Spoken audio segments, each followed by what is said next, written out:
সুজি গাজরের এই হালুয়া চট্টগ্রাম অঞ্চলের ভীষণ জনপ্রিয়।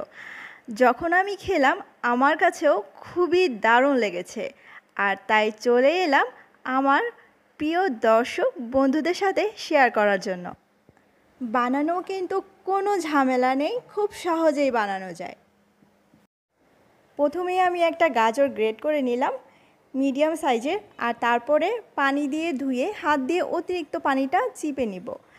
আর এরপরে আমি চুলাতে একটা প্যান বসিয়ে দিয়েছি, আর তার মধ্যে দিয়ে দিচ্ছি হাফ কাপ পরিমাণে সুজি। মিডিয়াম লোয়ের মাঝামাঝি চুলার আঁচটা রেখে আমি অনবরত নেড়েচেড়ে ভেজে নিব কিছুক্ষণ। যখন দেখা যাবে সুজির কালারটা হালকা চেঞ্জ হয়ে আসবে, তারপর আমি চুলা থেকে এটা নামিয়ে নিব। আর অবশ্যই সুজিগুলো কিন্তু প্যান থেকে অন্য পাত্রে নিয়ে নিতে হবে।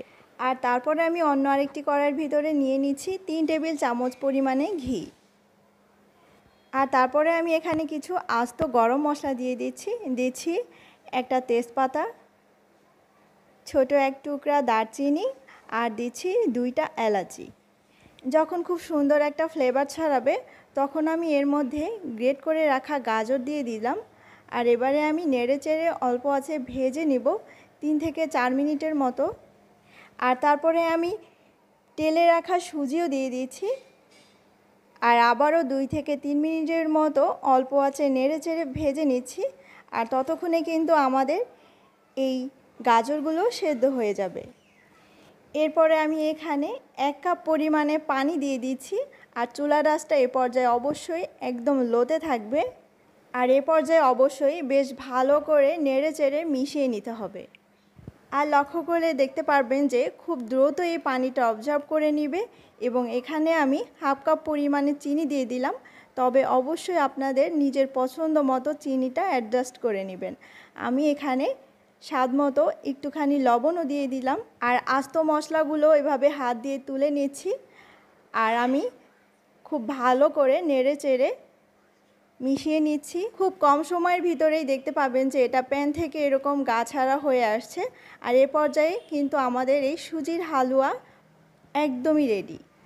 আর অন্যদিকে কিন্তু আমি আগে থেকেই একটা প্লেটে হালকা ঘি ব্রাশ করে নিয়েছিলাম এবং প্যান থেকে নামিয়ে সঙ্গে সঙ্গে এই প্লেটে ঢেলে দিচ্ছি। আর আমি হাত দিয়ে এভাবে একটু চেপে চেপে সব সাইডটা সমান করে দিচ্ছি।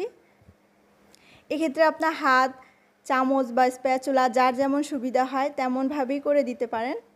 আর কিছু বাদাম কুচিও দিয়ে দিচ্ছি উপর দিয়ে। এই তো, কত সহজ দেখলেন তো, তৈরি হয়ে গেল আমাদের ভীষণ মজার হালুয়া।